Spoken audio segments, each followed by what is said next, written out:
Bismillahirrahmanirrahim. Assalamualaikum warahmatullahi wabarakatuh. Alhamdulillah, wassalatu wassalamu ala rasulillah wa ala alihi wa sahbihi wa man wala wa ba'du. Saudara-saudariku, saya Andi Hidayat ingin menyapa dan mendoakan Anda semua, kita semoga senantiasa disehatkan oleh Allah Subhanahu wa taala, diberikan kemudahan dalam beraktivitas dan diberkahi dalam setiap aktivitas kita.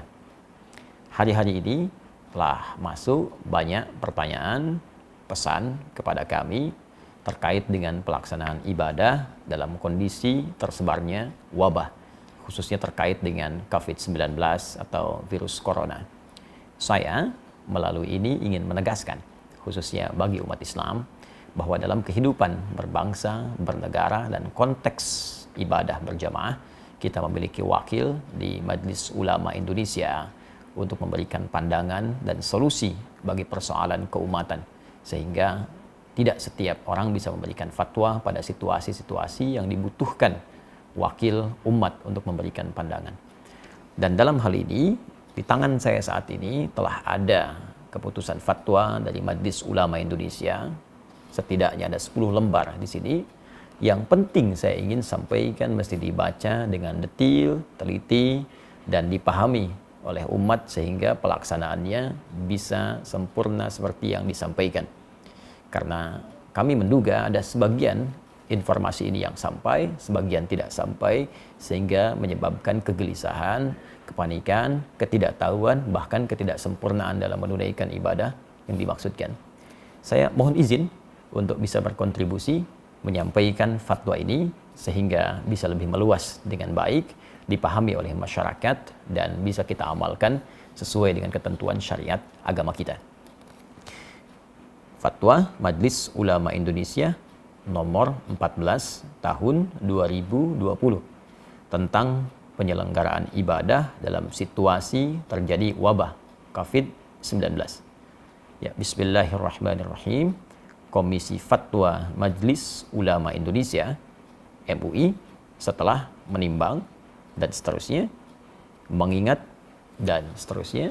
Jadi di sini ada adab atau kaidah-kaidah fatwa yang memang mesti disusun demikian, dan ini sudah standar dari mulai pertimbangan kasusnya seperti apa, mengingat ini terkait dengan dasar hukumnya, baik firman Allah ataupun hadis-hadis Nabi Sallallahu Alaihi Wasallam. Jadi nanti Anda bisa lihat dasar dalil argumentasinya, karena seorang alim, apalagi kumpulan semuanya menjadi ulama, tentu tidak akan berfatwa sembarangan kecuali mengacu pada dasar hukum. Ini disebutkan di sini dari halaman pertama, dalil-dalilnya, ya, hadis-hadisnya, bahkan ada terjemahannya. Kita bisa akses dan bisa baca bersama sampai disebutkan ke 5 sampai 6 halaman pertama.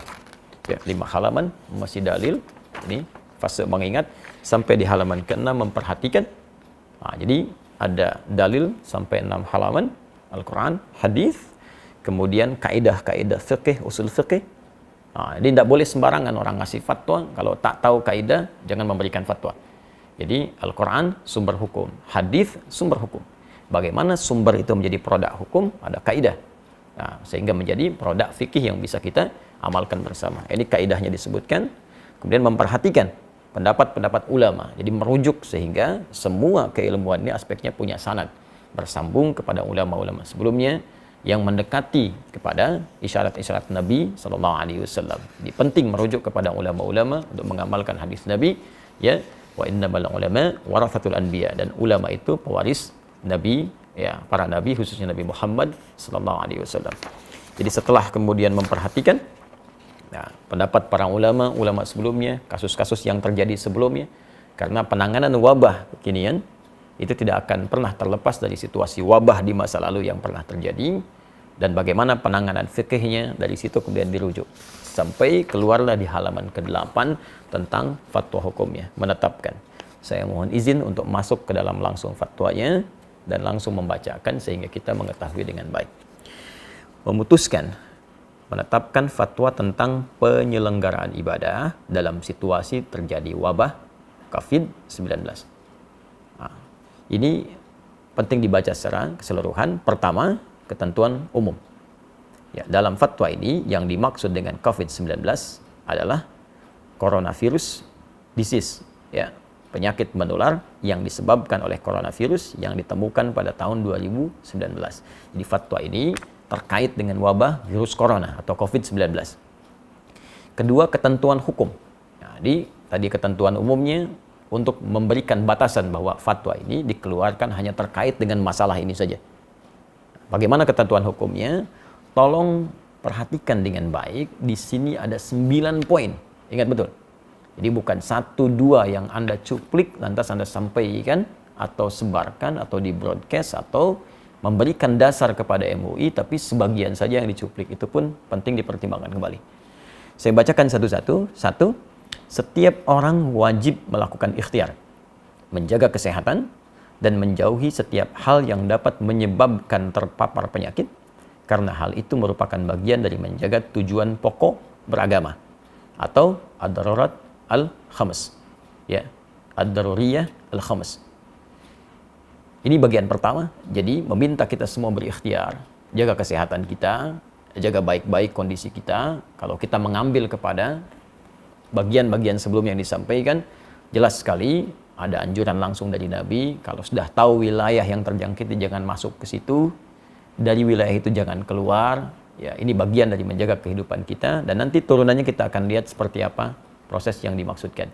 Ad-daruriyatul khams, jadi ada 5 aspek tujuan pokok syariat ya, yang harus kita jaga. Yang pokok pertama adalah hifdzun nafsi, menjaga jiwa. Jadi jangan sampai kita mencari harta, mencari kehidupan, ya, mencari segala hal yang menyenangkan, tapi lupa bahwa ada yang membahayakan dalam kehidupan kita. Saya tidak akan banyak menafsirkan, kita sudah pahami. Jadi kedua, ini yang paling penting, orang yang telah terpapar virus corona wajib menjaga dan mengisolasi diri agar tidak terjadi penularan kepada orang lain.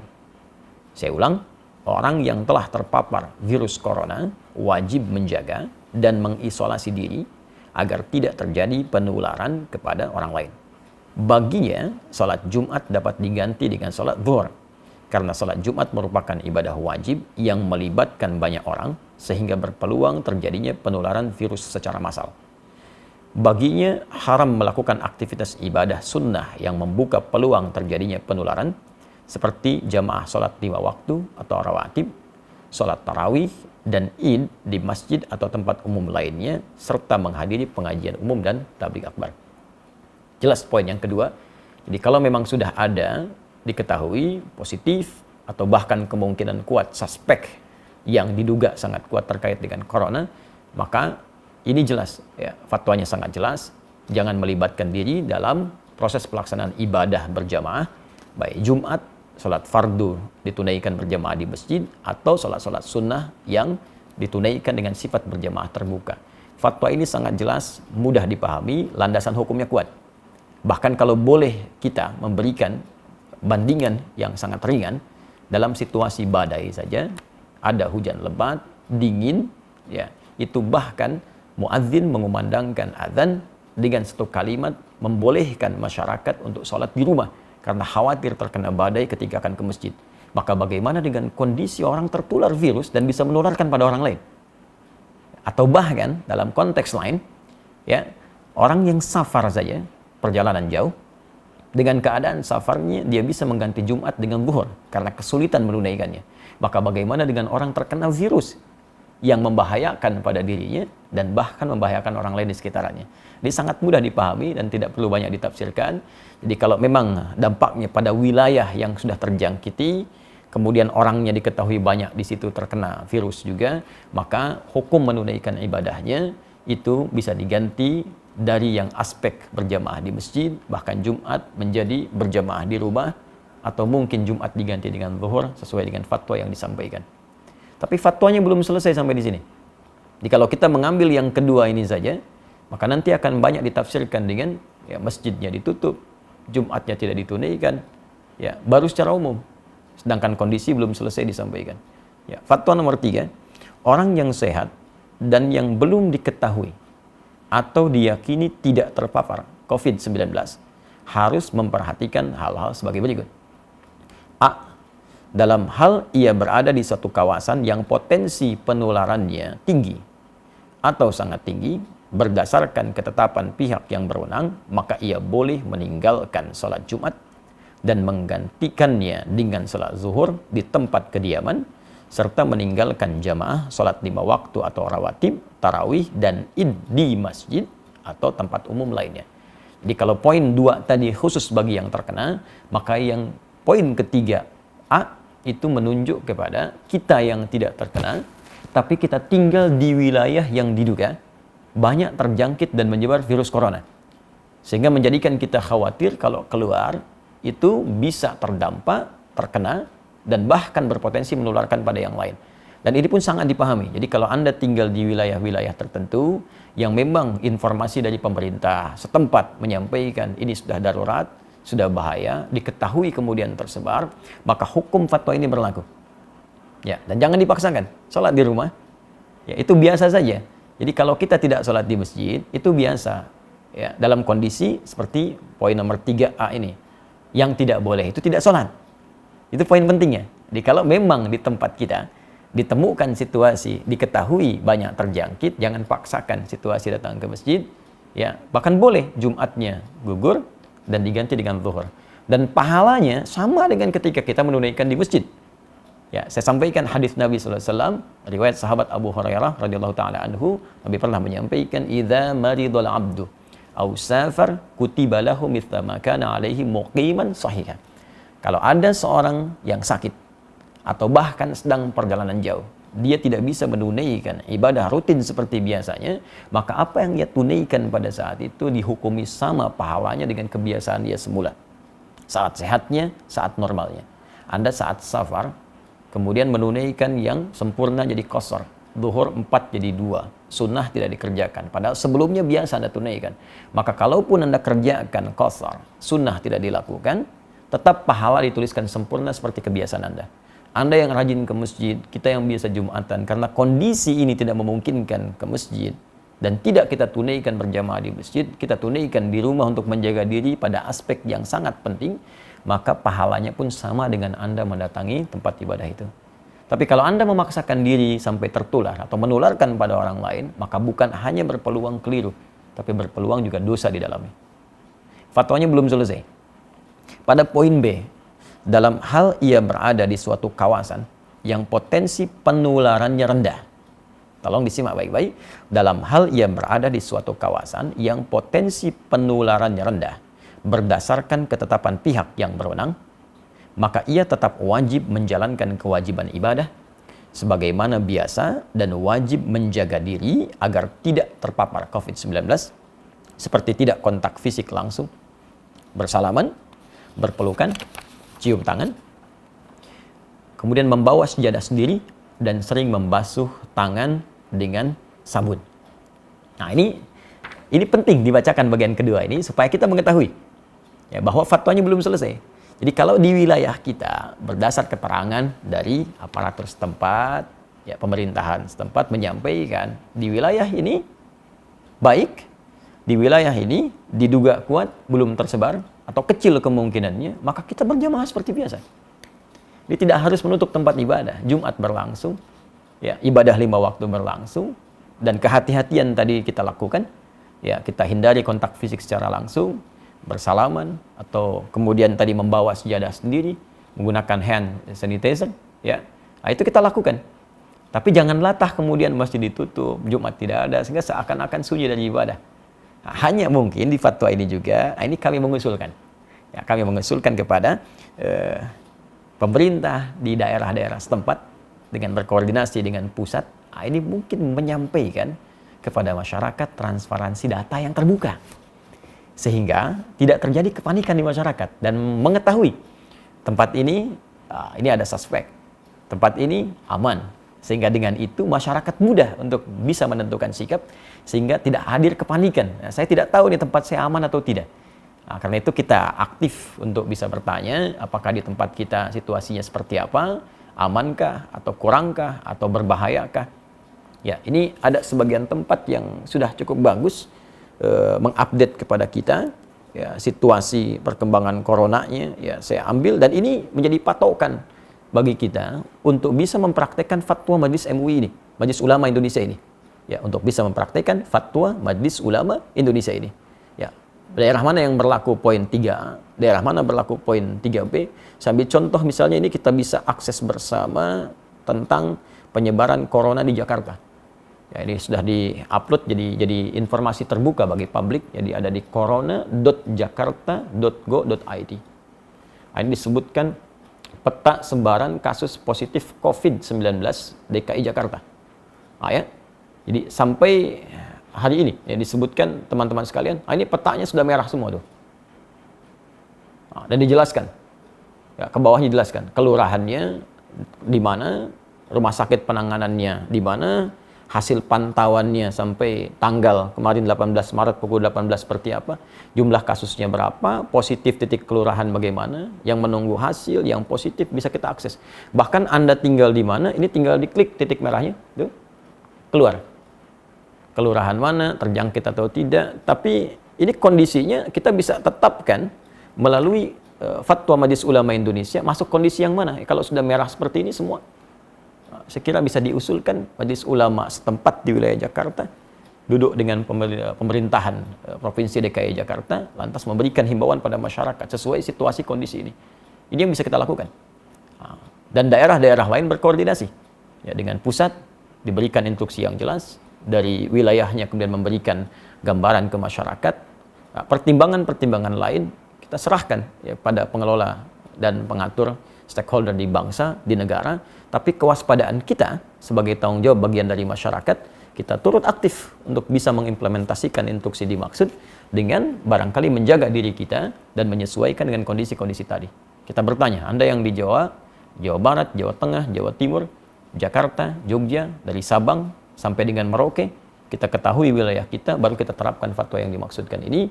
Dan disinilah pentingnya para ulama juga dilibatkan untuk memberikan pendampingan ke masyarakat. Ya, saya ingin tegaskan situasi sekarang ini berdampak luas ke fikih. Ya, sekarang yang tingkat meninggal tadi disebutkan di Jakarta sudah 15. Bagaimana cara menyolatkannya, cara memandikannya. Bahkan ada beberapa kasus di masyarakat yang masuk rumah sakit, kemudian juga sudah tidak tertampung. Ada lagi yang lebih ekstrim, akan disolatkan, dikuburkan, masyarakat tidak menerima karena takut tertular. Ini saya kira kita, para ulama, para ustadz juga mesti terpanggil untuk membantu, bersinergi, dan memberikan pendampingan ke masyarakat, dan berkoordinasi dengan wilayah pemerintahan dengan baik, sehingga kita terjadi kesatuan, perpaduan, dan sinergi yang baik, satu dengan yang lainnya. Kemudian saya bacakan fatwanya, ya. Dalam kondisi 4, dalam kondisi penyebaran COVID-19 tidak terkendali di satu kawasan yang mengancam jiwa, umat Islam tidak boleh menyelenggarakan sholat Jumat. Saya bacakan, umat Islam tidak boleh menyelenggarakan sholat Jumat di kawasan tersebut sampai keadaan jadi normal kembali, dan wajib menggantikannya dengan sholat zuhur di tempat masing-masing. Demikian juga tidak boleh menyelenggarakan aktivitas ibadah yang melibatkan orang banyak dan diyakini dapat menjadi media penyebaran COVID-19 seperti jamaah sholat 5 waktu atau rawatib, sholat tarawih dan id di masjid atau tempat umum lainnya, serta menghadiri pengajian umum dan majlis taklim. Ini nomor 4 ini dalam kondisi penyebaran COVID-19 tidak terkendali. Artinya memang sudah mewabah luas, tidak bisa ditangani sama sekali, maka fatwa ini berlaku. Dan ini sudah tidak perlu kita berfatwa lagi. Jadi kalau orang-orang tak paham, sudah diam saja. Ikuti instruksinya, karena ini sudah orang yang pakar yang berbicara. Ya, kadang-kadang kita ini suka aneh. Masalah ekonomi, kita ikut ekonom. Masalah hukum, kita ikut ahli hukum. Ya, masalah untuk bisnis, kita ikut pebisnis. Tapi kalau urusan agama, semua bisa berfatwa.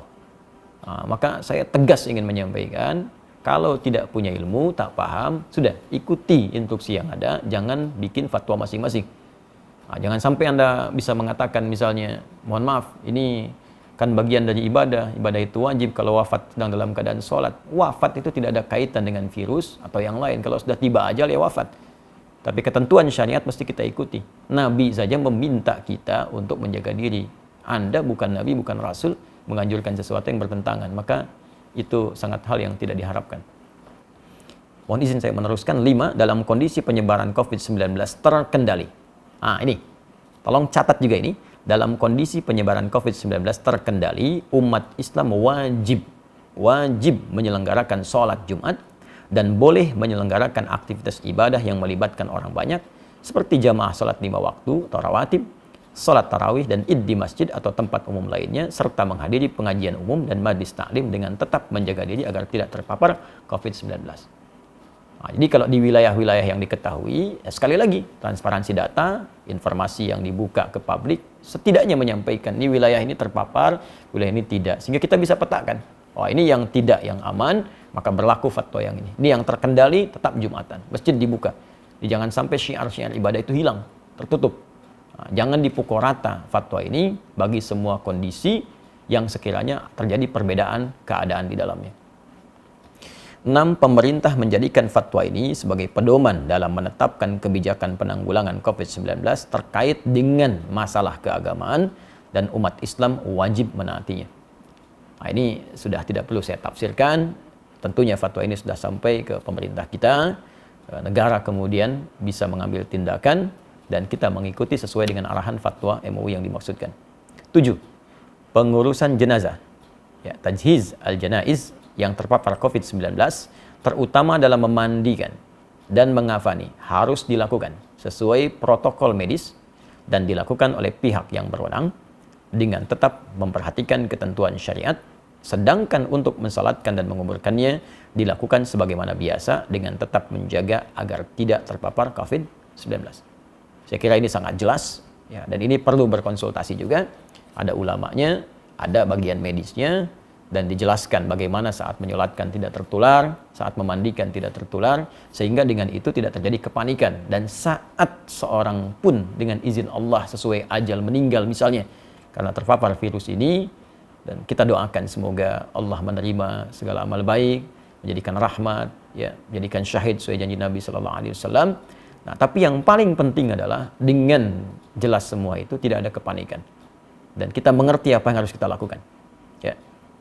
8. Tindakan yang menimbulkan kepanikan dan atau menyebabkan kerugian publik seperti memborong dan atau menimbun bahan kebutuhan pokok serta masker dan menyebarkan informasi hoax terkait COVID-19 hukumnya haram.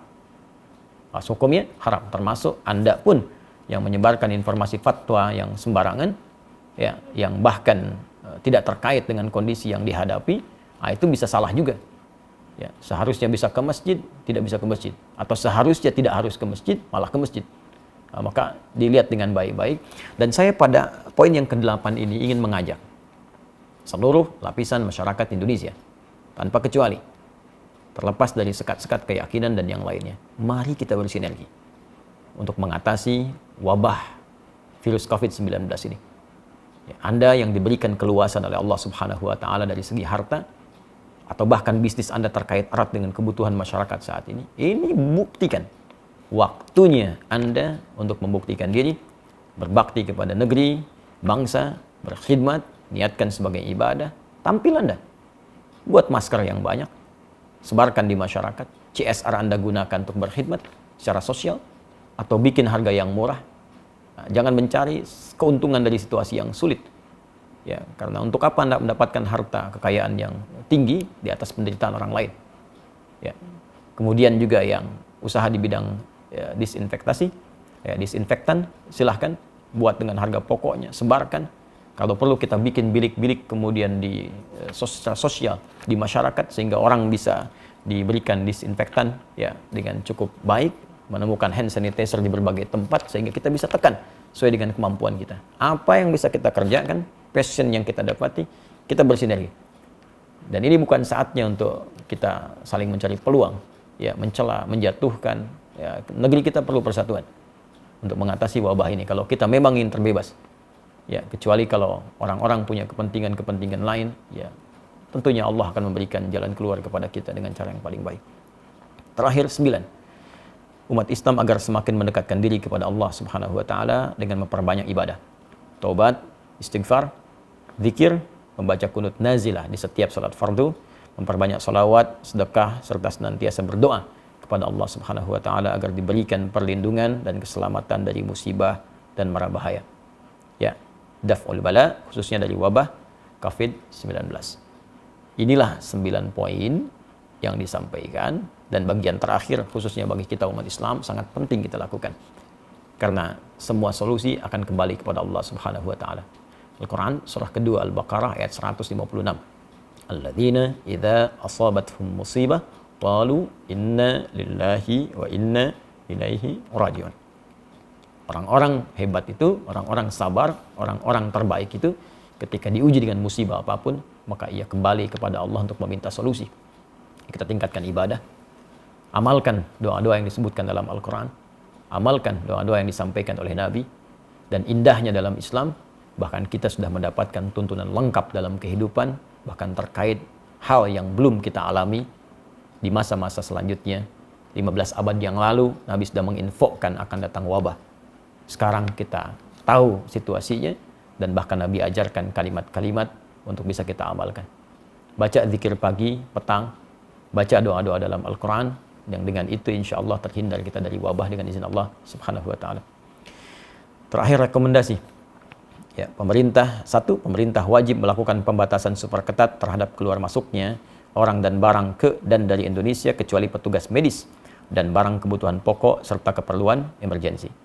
2. Umat Islam wajib mendukung dan menaati kebijakan pemerintah yang melakukan isolasi dan pengobatan terhadap orang yang terpapar COVID-19 agar penyebaran virus tersebut dapat dicegah.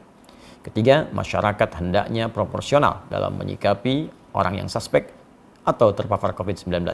Oleh karena itu, masyarakat diharapkan bisa menerima kembali orang yang dinyatakan negatif dan atau dinyatakan sudah sembuh ke tengah masyarakat serta tidak memperlakukannya secara buruk. Kemudian ketentuan penutup.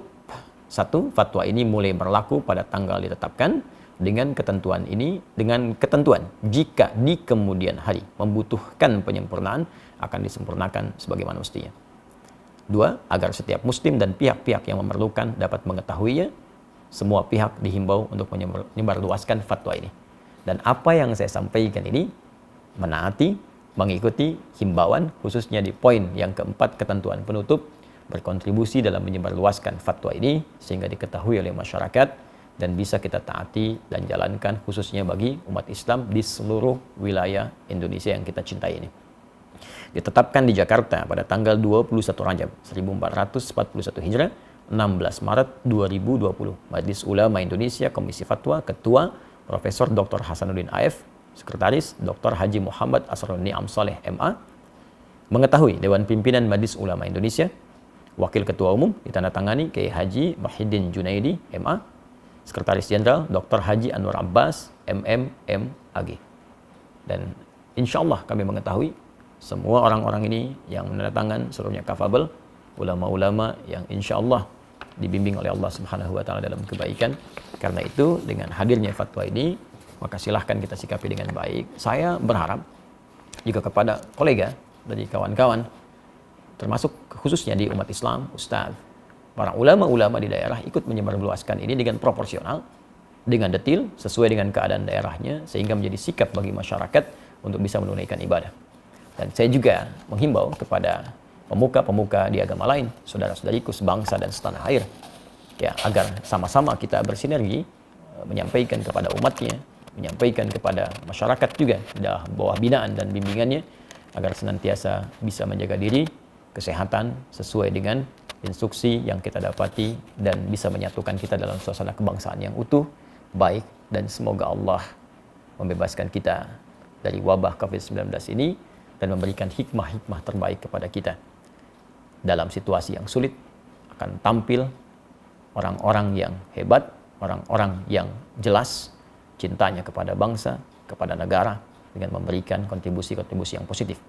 Tapi di saat ini pun akan tampak orang-orang yang memang tak peduli, orang-orang yang hanya menumpang kehidupan yang mungkin tidak kita saksikan dalam kehidupan kita. Tapi di atas semua ini, persatuan lebih penting dengan menghindari segala hal yang bisa merusak tatanan kebangsaan kita. Adi Hidayat untuk semuanya.